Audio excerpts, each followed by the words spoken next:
Now at 10, this is Fox 61, Connecticut's news station.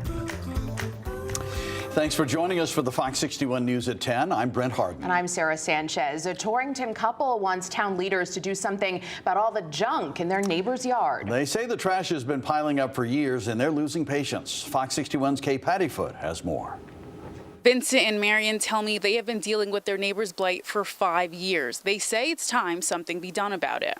When you enter Vincent, Clary, and Marion Ernista's home on Norfolk Road in Torrington, you immediately see trash from their neighbor's lawn. The only reason it's there is just to antagonize you, to harass you. It's a visual harassment to me.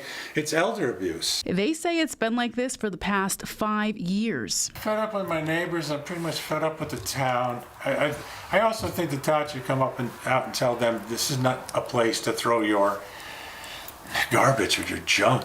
This is not the place for it. We do have pickup here. And they all know that. My neighbors know this. So it's only done on purpose. Clary says he's reached out to Torrington's mayor, blight enforcement officer Ashley Clement, police, and the fire department. I can't speak my mind to the city of Torrington because they won't give me the right time of day. Fox 61 reached out to police and blight enforcement and are waiting for a response. Clary says in 2020, his neighbor actually called police on him after he moved one of the pallets that he says was on his property. As taxpayers, Clary and Ernesta feel they are owed a response from someone. According to Torrington's blight ordinance, for something to be enforced, it has to fall under certain criteria. Some are doors that are boarded up with unpainted wood, debris on premises, and grass or weeds higher than 10 inches. Ernesta says that needs to change.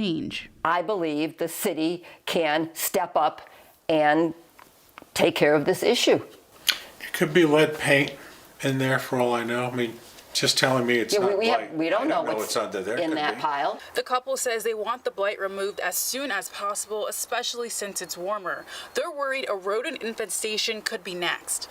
In Torrington, Cape Hattie-Foot, Fox 61.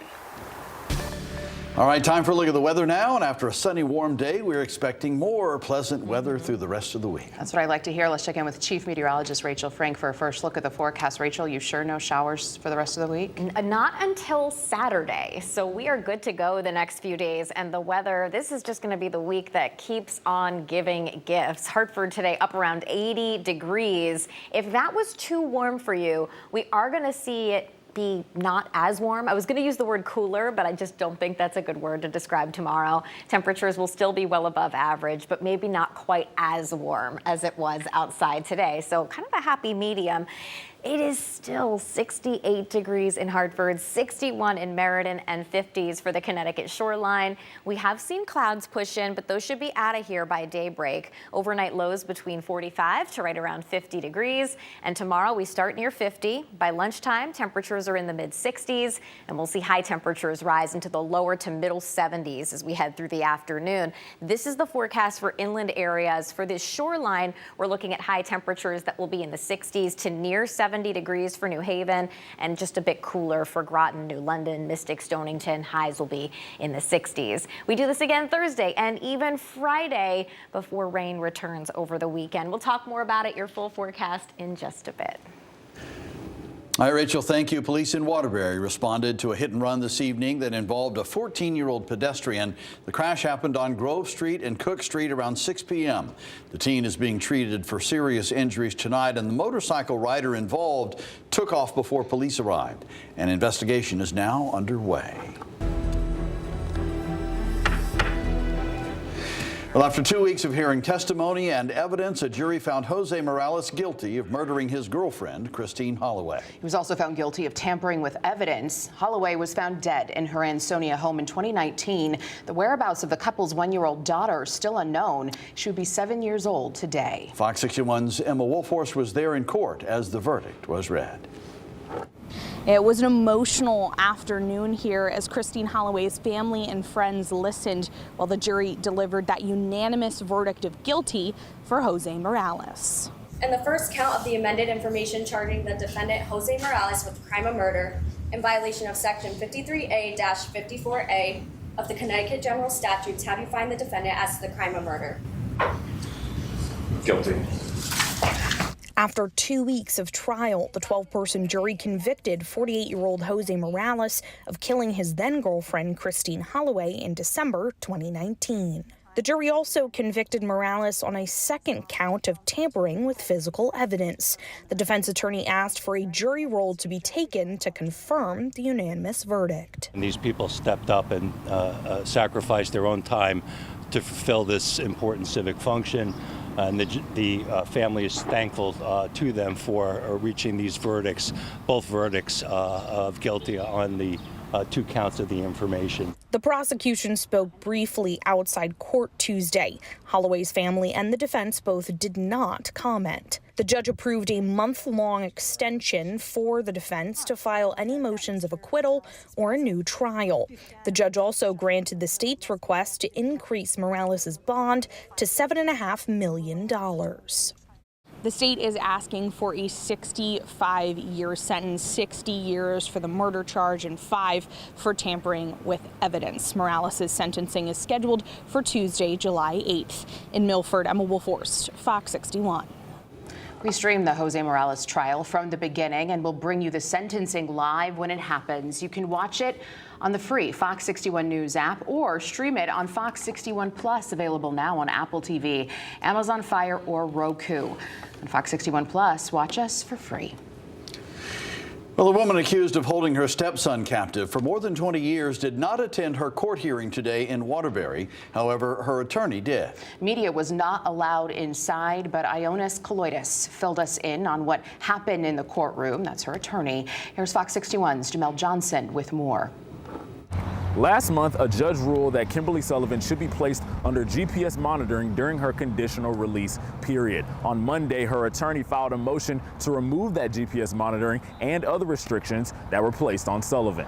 In a private hearing Tuesday, Kimberly Sullivan's attorney, Ionis Kaloidis, filed several motions he says are crucial to maintaining his client's innocence. He wants GPS monitoring removed, Sullivan's cell phone returned, and restrictions lifted on access to Sullivan's Blake Street home. A judge did not rule on the motions yet, but Kaloidis says he remains optimistic that Sullivan's cell phone will be returned and that she will be allowed back into her home. Kaloidis says one of his concerns is making sure Sullivan gets a fair trial. Even though Sullivan wasn't in court Tuesday, her stepson's biological mother, Tracy Valloran, and other supporters were there.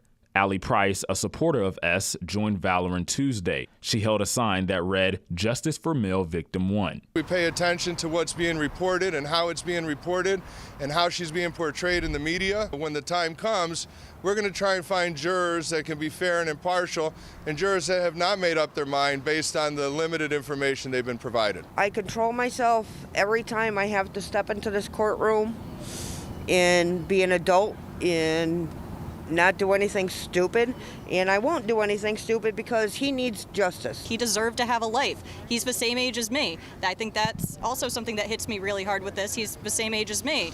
And I think of like when I was in 4th grade and imagining like if my life had stopped back then. This is just inhumane treatment and he deserved so much better. The next court date for this case is May 27. Sullivan's attorney said that he believes the ruling on whether or not Sullivan can return to the Blake Street home will happen at that date. In Waterbury, Jamel Johnson, Fox 61.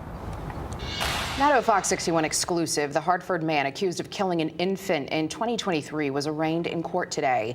Investigators believe Dante Morley is responsible for killing the 7-month-old on April 5th, 2 years ago. Police were called to Rosemont Avenue for an unresponsive baby. The baby later died at Connecticut Children's. Investigators later classified the death as a homicide. Morley was arrested last month while serving another sentence in Florida. He's currently being held on $1 million bond.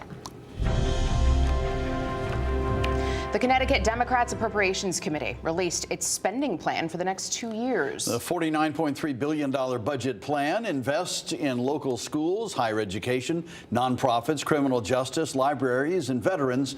Governor Ned Lamont has proposed increasing spending for this year by 4.5%, 4.8% for next year. Democrats' proposed budget would increase spending for this year by 5.1% and 5% for next year. That would put their 2026 budget at 0.5 percentage point over the state spending cap.